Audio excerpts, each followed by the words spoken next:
when my daughter, she went and asked her, said, where you leave the children at? She said, I left them with somebody. I told her to let her cry for a while and then go back ask her, question her again. So when she questioned her this time, she said she left them on the 4th floor of their courthouse. That's what she left. And what'd you say to that when you found out? I told her, go back and get those kids and bring them back to me. That's what I told her. She said she had trouble finding somebody to watch them and all this. She said she was tired of them.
Right now?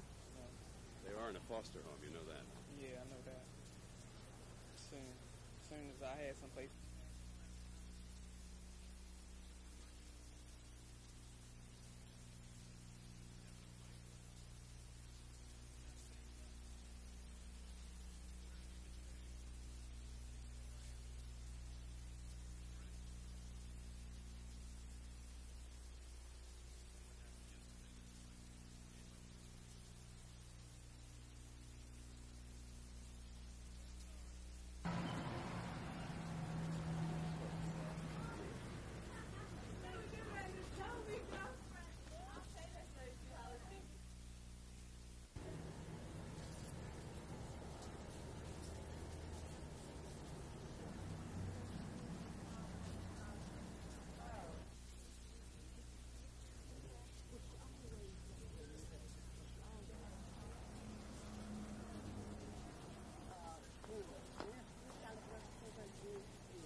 Make money, money, make money, money, money. Yeah. Make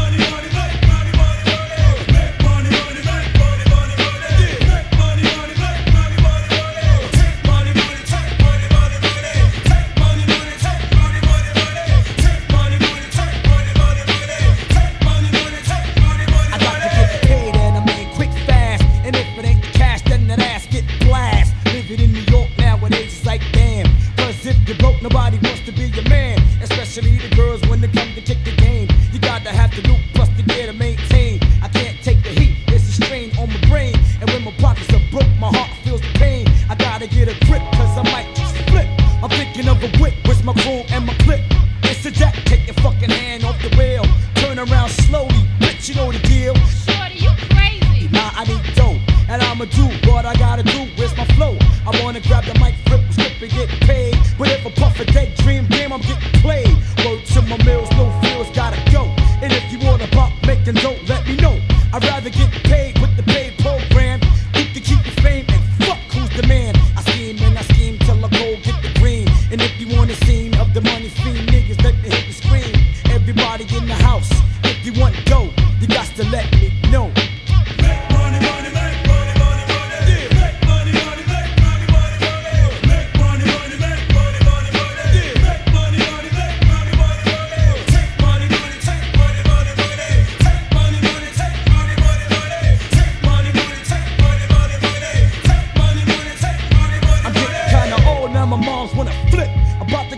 I gotta hear the fucking lip. The house ain't clean and the rent's overdue. I hear the same line, yeah, I do it all for you. You do it all for me, but all I want is my own. I wanna represent, so I keep shit known. That I'm for the dough and nothing but the dead prayers. Fuck Uncle Sam and the bullshit he says. You got to get paid, says the man on the corner. See a fly shorty looking good, push up on her. Now I'm like the man, cause I bring home the bacon. Shit is mad real, kid, ain't no move faking. On the streets of New York, whatever you talk, it seems like only poor people eat pork. Go to my herd, make your loot in the spot.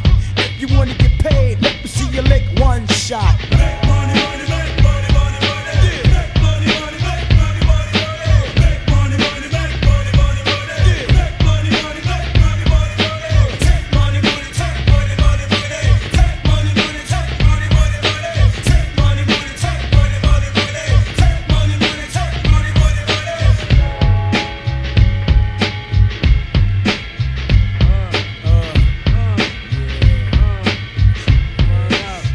Yo, it's real in New York. That's the life of a brother in the streets of the ghetto. World life. Hey, yo, it's real. It's all about the cash.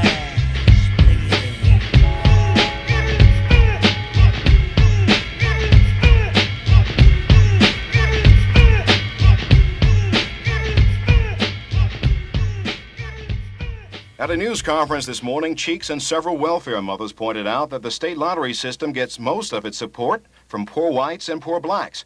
He says some of the poor supplement their fixed incomes with lottery winnings, which he said eventually comes from some of the more than $2 million collected each week here in Baltimore.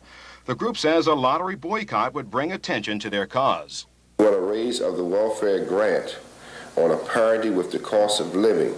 And that means if we're in 1981, we want $1981 for welfare recipients. We do not want to be in 1981 or 1982 talking about getting money that we should have been living on in 1969.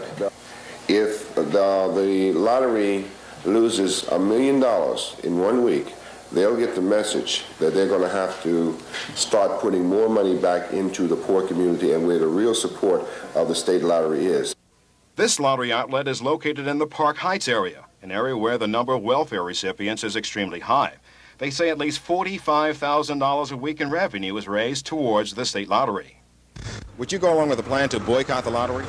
I doubt it. Why? Unless I really see a true purpose of it, and then I might would go along with it. Well, you know what the Welfare Rights Organization is asking. Yeah, but you got the same people that's playing numbers also. Are you a welfare recipient? Yes, yes I am. Are you going to go along with the plan? Yeah, if they bring it to my attention, I would. Well, you know about it. I know about it now. You just bought a ticket. Yeah, I did, you know. Some of those who play the lottery on a weekly basis told us if they can't play the lottery at legal outlets, well, then they'll be forced to choose the illegal ones. I'm Mark Norman on the scene in Baltimore.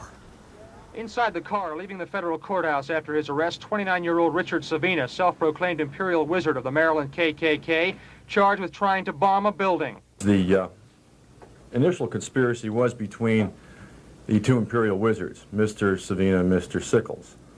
They agreed to damage by means of an incendiary device the NAACP headquarters here.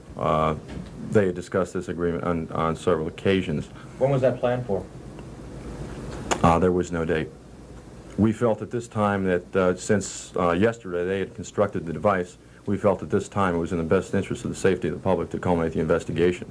Our investigation stemmed from a series of cross burnings that occurred last January.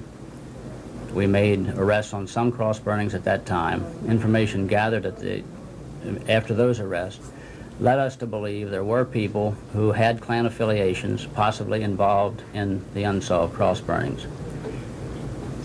Information we developed enabled our undercover people, two of them, one male and one female, to infiltrate this group. In Towson tonight, 4 others were brought before a court commissioner on charges of cross burnings in Baltimore County. 18-year-old Jill Denise Wolfsheimer, 23-year-old David Berg, 22-year-old Thomas Johnson, and 21-year-old Michael Ray Skipper, all of Baltimore. Jill Wolfsheimer hit her face as she and Michael Skipper waited for the judge. Skipper, in the middle, was handcuffed to a black prisoner. Wolfsheimer was in tears when called to the bench. Judge Edward Hardesty told her not to be frightened and released her on her own recognizance. Michael Skipper was also released without posting bond. The judge asked him if he had anything he wanted to say. Skipper said, "I think I may have gotten involved with the wrong kind of people." Judge Hardesty answered, "If you think that, then stay away from them." He then imposed a 10 o'clock curfew on the couple who lived together in Arbutus. Jill Wolfsheimer and Michael Skipper will be back in court in a couple of months. In July, they will stand trial for cross-burning. I'm Frances Harden on the scene at the District Court in Owings Mills. This is Mary Norton in Baltimore County. Police say this home is the target of the alleged plot. Colonel James Pennington lives here, the president of the Baltimore County chapter of the NAACP. I think that this situation is completely astonishing. It's appalling, very honestly, that we should have to be exposed to this kind of thing in 1981. But then again, our society is not completely cleared of the racist design. And so consequently, we have to do more work, and that's what this indicates. I think that the community, it's now time for the community to become active and to become involved more so with us in Baltimore County, in the Baltimore County branch in NAACP. He says the police have done a superb job of trying to stop racial violence, violence that he says is almost always more prevalent during conservative political eras. During the times of conservatism, I think that that happens. I think it's more pronounced because the rationale supports it more so during the times when we have fewer resources. It's not justifiable no matter what. Many leaders in the NAACP have called for lawmakers to enact tougher laws against organizations like the Klan to reduce racial violence. This is Mary Norton on the scene in Baltimore County. The prosecutor, Jane Moskowitz, said the evidence was overwhelming, that there are undercover tapes made of Savina allegedly discussing plans to blow up the NAACP headquarters, that federal agents observed him driving around several times, shouting obscenities and even spitting at black people. She said that undercover officers had to literally beg Savina not to test a Molotov cocktail device, which was to be used in the alleged bomb plot. Savina's mother and father were in the courtroom. They would ultimately decide not to put their home up for bail for their son, believing he would not flee the charges. Savina's wife of 10 years, Fran, also watched with the couple's 2 children. They have lived for the past 2 years on North Bend Road in Catonsville. Savina is unemployed. Also watching, Colonel James Pennington, head of the Baltimore County NAACP, whose home was the target of the bomb plot. Federal Magistrate Paul Rosenberg characterized the crime Savina is accused of committing as despicable.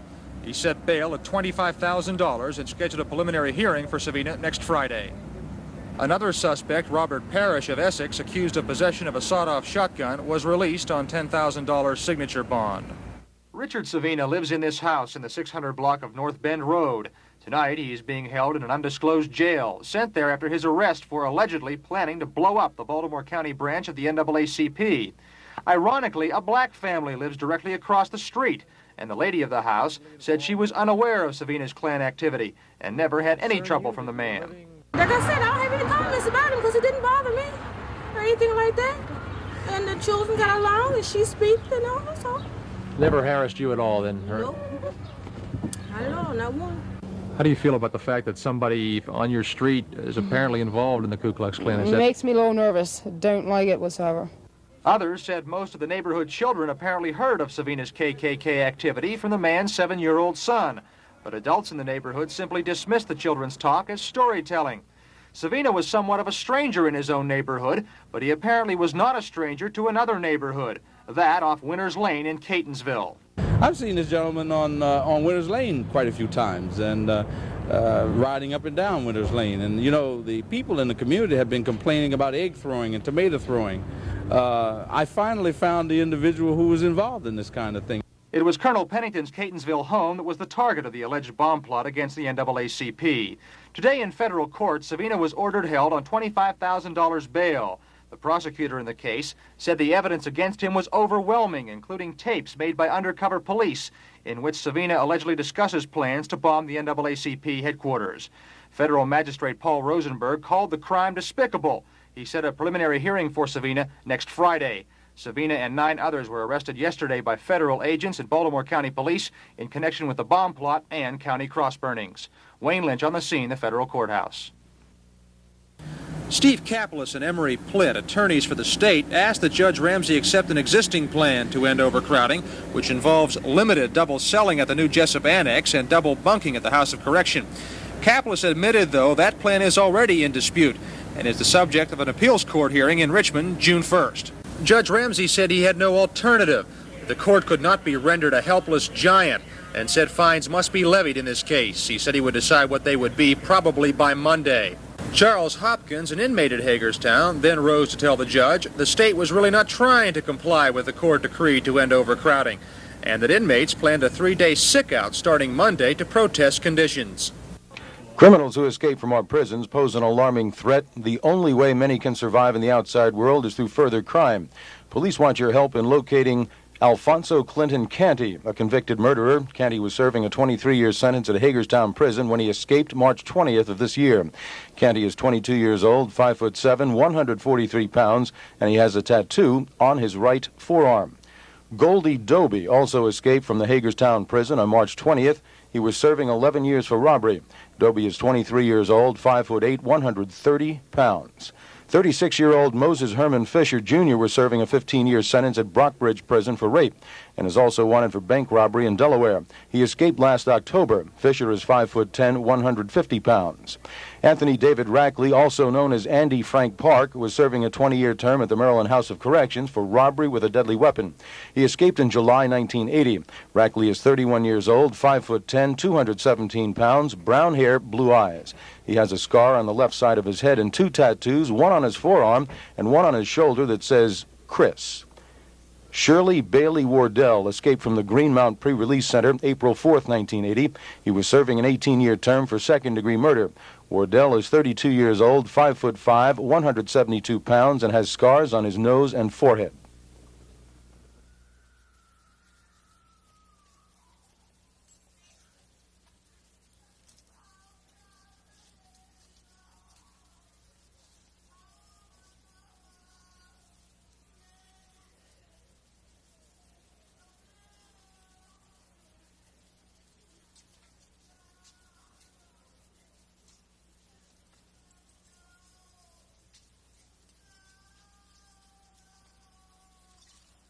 This morning, it was business as usual at Garrison Junior High School following an incident where a 50-year-old 7th grade teacher was escorted down this hallway by police in front of a large group of students before being placed in a paddy wagon and then rushed to jail. We talked with school principal L.Z. Gladden in his office. He said the teacher, Viola Gardner, is back in her classroom today instructing her students. We were not permitted to take pictures there. The principal says the 14-year-old student claims he was struck with a stick. However, the teacher says all she did was grab the youth near the elbow in an effort to get him to class. Gladden says the only reason the teacher was arrested at the school was because she admitted touching the child in front of a police officer. The slightest touch, he said, constitutes assault. Other teachers and parents disagree. If it happened, she had the right to get him into that classroom because that is what he or she is here to do, learn. Now, I know that children will be playful, I know that children will have certain whims and children will do certain things. That's fine. But when you step in this building here, it stands for something. Miss Gardner has been a teacher here for the last 6 or 7 years at least. She's always been cooperative, and we can't agree with the way the police came in and escorted out of the building. We see no need for that. This is the woman who formally pressed charges against the teacher. Gloria Copes told Newz Scene she made her decision following a heated argument with the teacher. I stated to her how would she like it if I hit her with a stick, and she advised me that wouldn't be advisable, and that was it. Did you push her? No, I did not push her. However, the teacher disagrees. This morning, the 7th grade instructor filed formal charges of common assault against the parent stemming from yesterday's shoving incident. So now on the 11th of June, both parties will be in court to look in front of a judge and let him decide which party is at fault. I'm Art Norman on the scene in Baltimore.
The regulatory powers that were taken away by legislation.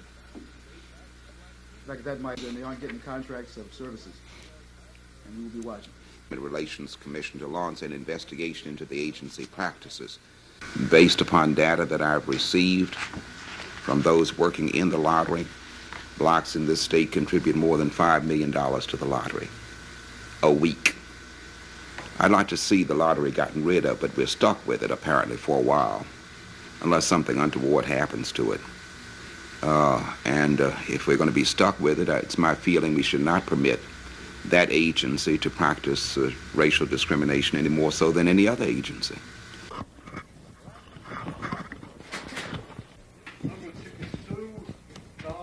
Yes, I agree with that statement that we, get very little back from it. However, there are some of us, who are always speculating that we might win something, and you have to have something in order to get something. So therefore, if you speculate, you're going to try to get something in return. And you have to have a job in order to speculate. Some people don't have the resources to speculate. So therefore, they are at a handicap, especially when it comes to the Maryland State Lottery. I play them like every now and then. I don't play them that much. But you intend to continue to play them? Sure. Why? Because I'm going to try to win again. I won $1,000 one time. Right. So I'm going to try to win again. Oh.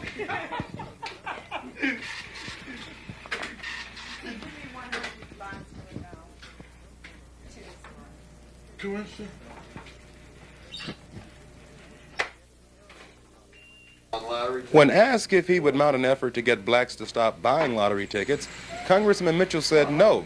He said to do so could quite possibly place his life in jeopardy. He said what he really wants is for the state to treat everyone equally who buys lottery tickets. Gary Wardlaw, News Scene 2.